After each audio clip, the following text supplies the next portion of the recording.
नमस्कार साथियों, जय हिंदी, जय भारत मातरम। एक बार फिर स्वागत है आपके favourite YouTube channel all India job news 0.2 के यूट्यूब चैनल के ऊपर। साथियों, आज के इस वीडियो के अंदर हम बात करने वाले डीजीएफएमएस भर्ती के बारे में।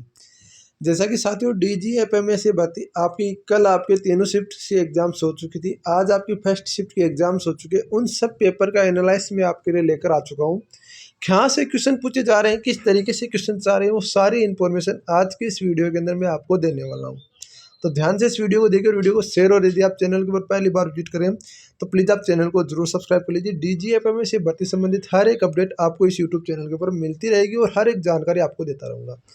सबसे पहले तो बात कर लेता हूँ डीजीएफएमएस से भर्ती का आपका कल के पेपर को और आज की जो फर्स्ट शिफ्ट है उस पे पेपर में क्या आपको डिफरेंट देखने को मिला। तो दोस्तों बता दूँ आपको, वैसे कोई ज़्यादा डिफरेंट नहीं था। जो आपके कल का सेकंड शिफ्ट का पेपर और आज का अभी का पेपर वो आपका सेम सा लगभग पेपर था। मतलब को जो आज की फर्स्ट शिफ्ट और कल की जो सेकंड शिफ्ट थी ना, वो आपका सेम सा पेपर यहाँ पर था। बात कर लेते आज की फर्स्ट शिफ्ट का। मैं पेपर में देखो, आज की फर्स्ट शिफ्ट में वही बता दूं मैं आपको। सबसे पहले तो हम देखो एक एक टॉपिक वाइज, सब्जेक्ट वाइज चर्चा करते आ रहे हैं, उसी के अकॉर्डिंग बार फिर हम चर्चा कर लेते हैं। सबसे पहले तो बात कर लेते हैं रीजनिंग की।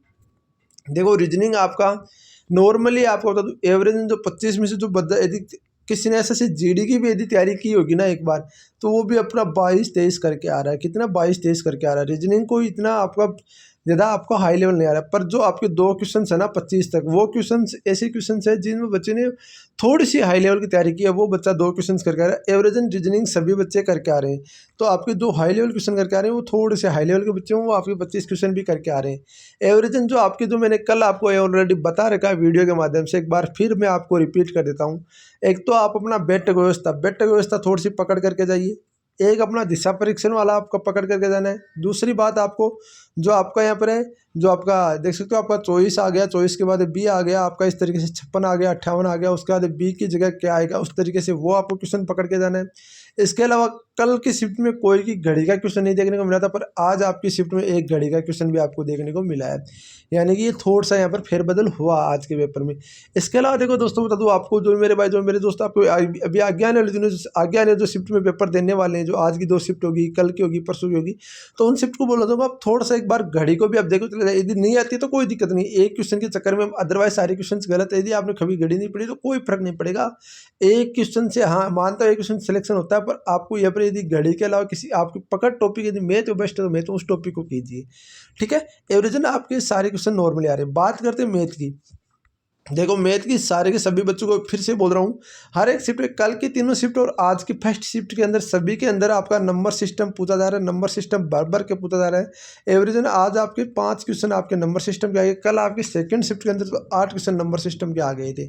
मतलब नंबर सिस्टम को आपको थोड़ा सा पकड़ करके जाना है। खासकर बोर्ड मास हो गया, विभाजकता का नियम हो गया, इस तरीके से आपको पकड़ कर जाना है। ठीक है ना। इसके अलावा बात करूँ, एलसीएम एचसीएम से क्वेश्चन था। एलसीएम एचसीएम से क्वेश्चन था आपका। Simple intent compound interest question था, यानी चक्रवर्ती ब्याज से क्वेश्चन था। इसके अलावा बात करूँ मेरे दोस्तों, यहाँ पर औसत एवरेज से क्वेश्चन था। इसके अलावा बता दूं दोस्तों, यहाँ पर ध्यान रखना, जो मेरे भाई, जो मेरे दोस्त हैं, आगे वाले वीडियो में बताना चाहता हूँ कि आपका जो बड़ी से बड़ी संख्या होती है वो छोटे छोटे, वो एलसीएम एचसीएम में आता है वैसे, पर वो भी आप ध्यान रखना, क्योंकि वो क्वेश्चन एक पूछा जा रहा है। मेरे आगे दिमाग में कि वो क्वेश्चन बच्चे ने बताया था, मैंने आपको बता दिया। बड़ी से बड़ी और छोटी से छोटी वाला संख्या वाला क्वेश्चन पूछा जा रहा है। हाँ, एक क्वेश्चन कल की शिफ्ट में आया था जो रेस करने वाला था ना, उसी में एचसीएम एचसीएम का होता है, पर आपको जैसे इतने टाइम, इतने में 10 सेकंड, 15 सेकंड और 20 सेकंड के बाद रेस्ट है, वो एक ही और दौड़ते हैं और एक टाइम बाद इन्हें मिलते हैं, तो वो भी आपका एक क्वेश्चन पूछा जा रहा है। ठीक है ना। तो इस तरीके से आपके क्वेश्चन पूछे जा रहे हैं। रही बात मैथ की, तो मैथ में आपके आंकड़े वाले क्वेश्चन भी आपको आज की शिफ्ट में देखने को मिले। तो आंकड़े वाले कल के आपकी सेकंड शिफ्ट में देखने को मिले थे और आज की शिफ्ट में देखने को मिले। ठीक है ना। तो ये चीज़ आप ध्यान देंगे। अब बात कर लेते हैं हम, मेरे दोस्तों, यहाँ पर आपका इंग्लिश की। इंग्लिश देखो, ग्रामर आपको, जो मैंने आपको पहले बोल रहा था कि ग्रामर को अपनी पकड़ कीजिए, क्योंकि इंग्लिश में ग्रामर के अलावा कुछ नहीं पूछेगा। उन्होंने दे ही केवल ग्रामर रखे, तो ग्रामर ही पूछेगा। बेसिक इंग्लिश आपका, जनरल इंग्लिश में ग्रामर ही आता है, इसमें खासकर डायरेक्ट इनडायरेक्ट हो गया, एक्टिव वॉइस पैसिव वॉइस हो गया। इसके अलावा आपका टेंस एंड सीक्वेंस आपके ज़्यादा पूछा जा रहा है। सीक्वेंस आप बच्चे बोलेंगे सीक्वेंस से, देखो सीक्वेंस आप टेंस पढ़ोगे किसी बेस्ट टीचर से, यूट्यूब पे आप सर्च कर लो टेंस एंड सीक्वेंस, आपको 2 घंटे के अंदर पूरा पढ़ा के रख देगा वो। तो उसको आप डबल स्पीड में करोगे तो 1 घंटे के अंदर हो जाएगा। ठीक है ना। इस तरीके से यदि आप सर्च करोगे तो आपके लिए कुछ बेनिफिट होने वाले हैं, क्योंकि इस तरीके से यदि आपको पहले कुछ बताया जाता है और बाद में आप पढ़ते हो ना, वो बहुत काम में आता है। ठीक है ना। तो टेंस एंड सीक्वेंस से क्वेश्चन पूछे जा रहे हैं। एक आपका पैसेज आ रहा है जो कि हर शिफ्ट में आ रहा है, 5 क्वेश्चन उसके आ रहे हैं। ठीक है। पैसेज को आप ध्यान से पढ़ेंगे, हो सकता है आगे आने शिफ्ट में आए कि ना आए, वो बात आगे की बात है, पर अभी तक की जो 4 शिफ्ट में आपकी एग्जाम्स हुई है उनमें सभी में आए, 3 कल की, 1 आज की। ठीक है। ये आप सबको पता चल गया। अब बहुत सारे बच्चों का तो एक सवाल हो रहा था कि पेपर ऑनलाइन है ऑफलाइन, तो बता दूं ऑनलाइन पेपर होने वाला है, कोई ऑफलाइन पेपर नहीं है, ये भी आप ध्यान रखना, ये अपने दिमाग में रख लेना। अब बात आती है जीके की। देखो जीके की मैं आपको पहले ही बताता आ रहा हूँ और आगे भी बताता रहूँगा, तीनों चारों शिफ्ट में एक ही, कल की तीनों और आज की एक ही शिफ्ट में, तीनों में सब में आपके चारों में एक ही फायदा है, एक ही चीज़ देखने को मिली है, एक राज्यपाल, उपराज्यपाल और राष्ट्रपति से प्रश्न आ रहा है। मतलब जो आपके राष्ट्रपति से जुड़े होते हैं, राष्ट्रपति, उपराष्ट्रपति और राज्यपाल, इनसे आपके क्वेश्चन आ रहे हैं। मतलब राज्यपाल की राज्य में स्थिति कैसी होती है, या फिर राज्यपाल किसके प्रसाद पर्यंत रहता है, इस तरीके से आपके क्वेश्चन आपको याद रखना। राज्यपाल की योग्यता क्या है, राज्यपाल की आयु कितनी हो सकती है, राज्यपाल का कार्यकाल कितना हो सकता है, तो उस तरीके से आपको प्रश्न आ रहे हैं।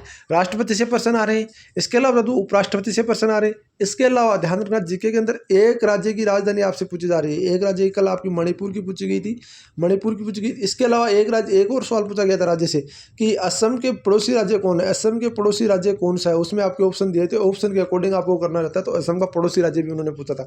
मतलब आपको यहाँ पर राज्य को थोड़ा सा ध्यान करके जाना है।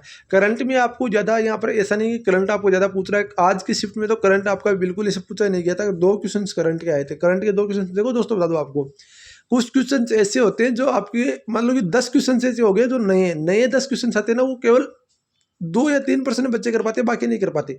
सिलेक्शन कौन दिलाता है? सिलेक्शन दिलाता है जो पुराने वाले प्रश्न आप सही कर रहे हो, वो सिलेक्शन दिलाता है। नए वाले क्वेश्चन कभी सिलेक्शन नहीं दिलाते, ये अपने दिमाग में रखो। रही बात जीके हो गया, इंग्लिश हो गया, आपका रीजनिंग हो गया और आपका सब कुछ हो गया, मेरे को लग रहा है शायद, क्योंकि जीके भी हो गया आपका, इसके अलावा आपका इंग्लिश भी हो गया, रीजनिंग भी हो गया और मैथ भी हो गया। सारे चारों सब्जेक्ट आपके हो चुके, तो चारों सब्जेक्ट मैंने बता दिया। अब रही बात आज की, देखो जो है ना, आज की 1 शिफ्ट, 2 शिफ्ट, 3 शिफ्ट तो कल की होगी, और आज की 4 शिफ्ट। देखो ये शिफ्ट और ये शिफ्ट आपका समान रहा, लगभग समान मीटर रहा, और इस शिफ्ट का समान मीटर रहा। मतलब 1 और 3, 2 और 4 का लगभग समान मीटर यहाँ पर देखने को मिला है। तो एवरेजन आपका ये दोनों शिफ्ट है ना, 2 और 4, इसमें आपका +2 से 3 नंबर आपके बढ़ सकते हैं। रही बात कितने क्वेश्चन करके आए, तो देखो अभी तक जो बच्चे क्वेश्चन करके आ रहे हैं, बहुत सारे ऐसे हैं जो आपका 100 में से 100 करके आ रहे हैं, उनके तो छोड़ो, उनका तो कोई मतलब है नहीं, क्योंकि 100 में से 100 करके आने से क्या फायदा हुआ जब आपकी नेगेटिव मार्किंग है। और 100 में से 100 किसी का आते हैं, तो भाई आप डीजीएमए पे तैयारी करते, आप यूपीएससी की तैयारी करते हैं ना, आपके लिए बेस्ट रहता है। ठीक है, तो वो बात ही तो अलग है, उनकी छोटो। जो एवरेजन क्वेश्चन करके आ रहा है ना, वो बच्चा आपका 70 + 72। इसके अलावा एवरेजन आपके यहाँ पर जैसे तो 75 बच्चे अटैम्प्ट करके आ रहे हैं, यानी 75 क्वेश्चन से ज़्यादा बच्चे अटैम्प्ट नहीं करके आ रहे, 75+ से ज़्यादा बच्चे अटैम्प्ट नहीं करके आ रहे, तो 75 + 75 तक आपके बच्चे यहाँ पर क्वेश्चन करके आ रहे हैं। ठीक है ना, तो वो चीज़ आप ध्यान रखना। तो 75 तक आपके क्वेश्चन करके आ रहे हैं। आप अपना स्कोर, यदि आपका स्कोर में बता दूँ 65+ भी आपको हो जाता, तो वहीं पर आप रुक दो। यदि पहले 65 में से एक भी क्वेश्चन गलत नहीं है तो, और यदि आपको लग रहा है कि 5-7 क्वेश्चन गलत है, तब आप 5-7 क्वेश्चन के ऊपर रिस्क ले लो और 70 क्वेश्चन के लगभग आप करके आ जाओ। आपका 100% सिलेक्शन है, कोई माई का लाल आपको नहीं रोक सकता। ठीक है, ये तो हो गई आपकी बात। आपकी बता दूँ, अब बहुत सारे बोलेंगे आंसर की वगैरह, आपको बता दूँ आंसर की इसकी आपकी 3 से 4 दिन के अंदर, अभी आपका पेपर चलेंगे 6 तारीख तक, तो 6 तारीख की लास्ट शिफ्ट होगी, उसकी 3 से 4 दिन बाद आंसर की अपडेट हो जाएगी। जैसे आंसर आएगी मैं आपको अपडेट देने का काम करूँगा। सबसे पहले आंसर की डाउनलोड करके आपको दिखाने का काम करूँगा। तो आपसे रिक्वेस्ट है कि आप वीडियो को लाइक और चैनल को सब्सक्राइब जरूर करेंगे, ताकि मुझे मोटिवेशन मिले, कुछ आपके लिए और बेहतर करने की कोशिश कर सकूँ। मिलते हैं नेक्स्ट टाइम में नए के साथ। पहले जय हिंद, जय भारत, वंदे मातरम दोस्तों। वीडियो को लाइक, जय हिंद, जय भारत, वंदे मातरम दोस्तों।